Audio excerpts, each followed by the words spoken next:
So now that you've got sort of an overview of what a semaphore is conceptually, let's talk about how Java implements the semaphore in terms of the structure of the class hierarchy, the way it's organized, both from an API point of view and internally, as well as some of its key methods.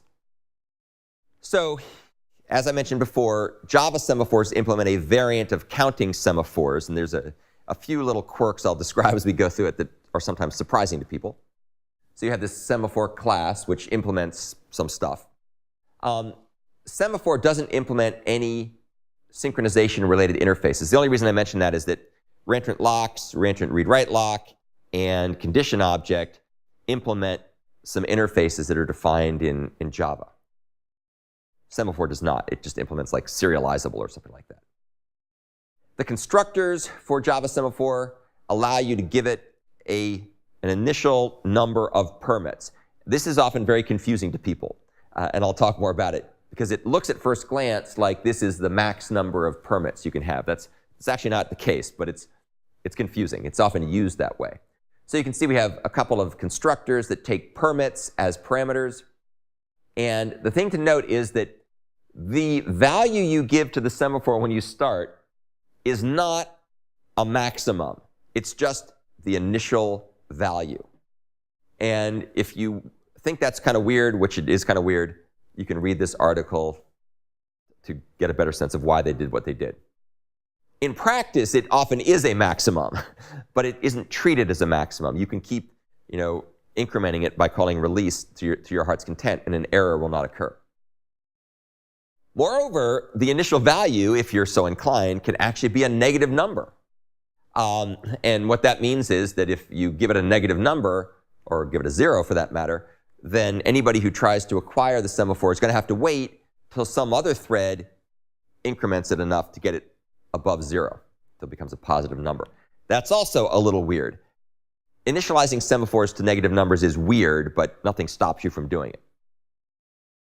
Internally, the way that Semaphore is implemented is kind of cool. It actually applies one of the Gang of 4 patterns that you hopefully learned about in the CS 251 course, Intermediate Software Design.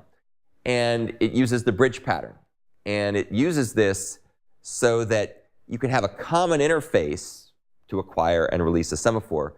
And then internally, that interface, those interface operations in the so-called abstraction, will delegate over to the appropriate synchronization semantic, which could either be fair synchronizers or non-fair synchronizers. And I'll talk about what that means in a second.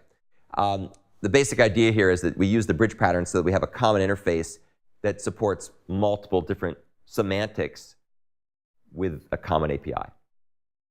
And I'll explain what sync versus non-sync means.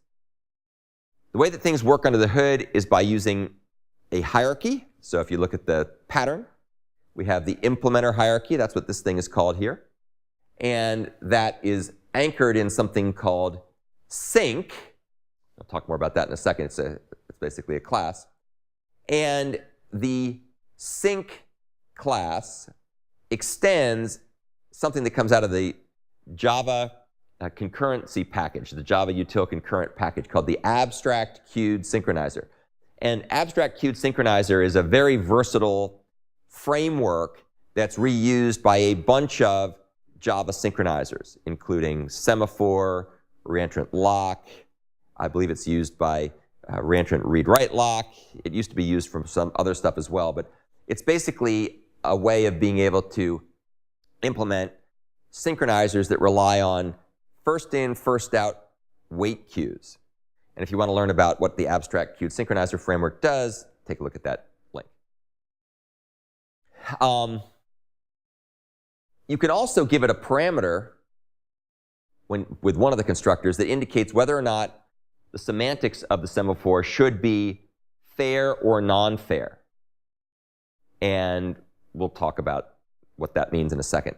I want to mention in passing that when we talk about Java reentrant lock later, you'll see that it also has exactly the same pattern. So a reentrant lock uses the bridge pattern. The reentrant lock has fair and non-fair semantics. It's just that the semantics of the synchronizer are somewhat different. But the concept of fairness and non-fairness is very similar, and I'll explain what that means. So the parameter you pass in here determines whether you get fair semantics or non-fair semantics. What fair semantics mean is that you have a strict FIFO ordering, which means that the thread that shows up first, whatever first means in the implementation sense, will be the first one to get the semaphore when its count goes above 0.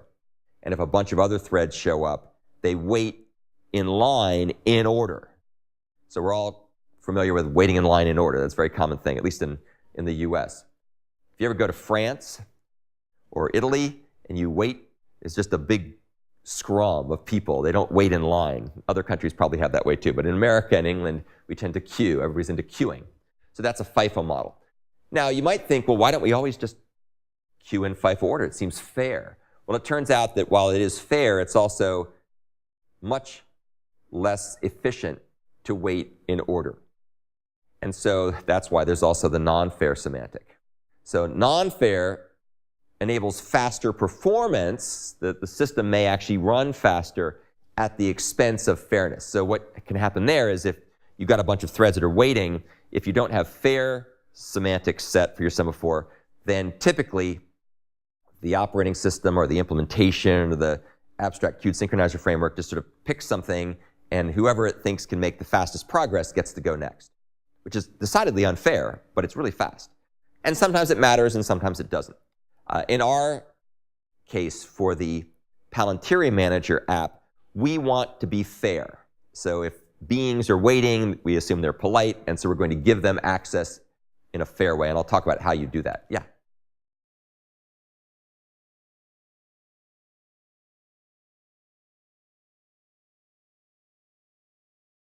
So what it typically does is if you don't have fairness, if a semaphore is created with unfair mode, which is the default, by the way. If you use the constructor that doesn't have a Boolean, the default is unfair or non-fair because it's faster. Then what typically happens is if someone wants to acquire the semaphore, it does a non-blocking check and it tries to just grab it. And if it's available, it just gets it.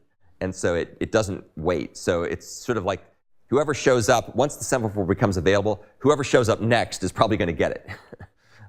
It's kind of implementation defined, but that's the way it works under the hood. It's a great question. As you can see here, the default semaphore constructor favors performance over fairness. So by default, it uses the non-fair semantics.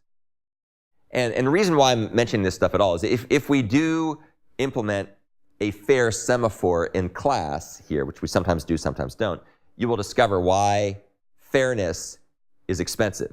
Because it's way more complicated to implement a fair semaphore and way more costly in terms of runtime performance and runtime overhead than it is to use non-fair. Non-fair is really simple and really fast. As I mentioned before, acquiring and releasing permits from a semaphore need not be fully bracketed. It could be, like in the case of our Palantir Manager and the Palantir Simulator, but it doesn't have to be. And the ping pong example that we'll talk about later is a good example of something that takes turns, and in that case, the thread that acquires the semaphore is not the one that releases it, because they take turns going back and forth. So here are some of the key methods. I've already shown you the constructors that have that Boolean parameter. Remember the second parameter to the semaphore constructor, because when you do your implementation of the Palantir Manager, you're going to have to create a fair semaphore. So just remember how you set that. Here are some of the key methods. As you might expect, they acquire and release the semaphore. These methods under the hood forward to the implementation methods. And most of the implementation methods are inherited from the abstract queued synchronizer framework. I'm just mentioning that as an aside. We'll take a little bit of a look at that later. The acquire method atomically obtains a permit from the semaphore. So you can see when you call acquire on the semaphore, it forwards to the implementer, acquire shared interruptibly, and you're going to acquire one permit. And obviously, if it's count 0, it'll block. But if it's not 0, you'll get it. Or if it's greater than 0, you'll get it. This particular call can be interrupted. So that means if an interrupt flag is set, then this call will return with the proper exception. You'll see why that's important later, too. And here's why that's important. There's also acquire uninterruptibly. And it has the same basic idea. The main difference is that it can't be interrupted. So once you call this thing, you're not coming back until you get that freaking semaphore. You can't interrupt it. Try acquire is a non-blocking method that attempts to get a permit if there is one when the method's called. So it's non-blocking. It doesn't block. It just tries to acquire it. And if it succeeds, it's done. If it doesn't succeed, it just returns false and does nothing else. So this try acquire method, which is the untimed method, has this weird semantic that it will barge. Everybody knows what barging is, right? If you have a bunch of people in line and someone cuts in, that's called barging. You're barging in. I'm not sure where that term came from, but it's called barging. And oddly enough, even if the semaphore has the fairness setting to true, you want a fair semaphore, if you call try acquire, it'll just barge. And it'll ignore the fairness setting and take any permit or permits that are available, which is kind of weird. We'll talk about the timed version later. Timed version actually has slightly different semantics, which is kind of weird. Release automatically increments the permit count by 1, and if that causes the value to go above 0, then someone will be awakened to do their thing. Remember that you can, it's perfectly legal for the count of the permits to exceed the initial permit count given in the constructor. It's probably weird, but it's possible. It's usually an indication you've got something wrong with your program, but the main issue here is that Java will not save you from that if you get it wrong. There's a bunch of other methods here, many other methods. You can see that you can acquire a bunch of permits. So acquire by default just gets 1, but you can try to acquire a group of them, which will basically block till they're all available or until we're interrupted. So you can also release a bunch of permits. Some of the methods use timeouts. So you can have try acquire with a timeout. And ironically, try acquire with a timeout does honor the fairness setting. Go figure. So try acquire without a timeout will not honor the fairness setting. Even if you set the semaphore to be fair, it'll just barge. Try acquire with a timeout, even if the timeout is 0, will honor the fairness setting. And I guess they were just giving people all the tools to do different kinds of stuff based on the semantics that they wanted. OK, so that's the end of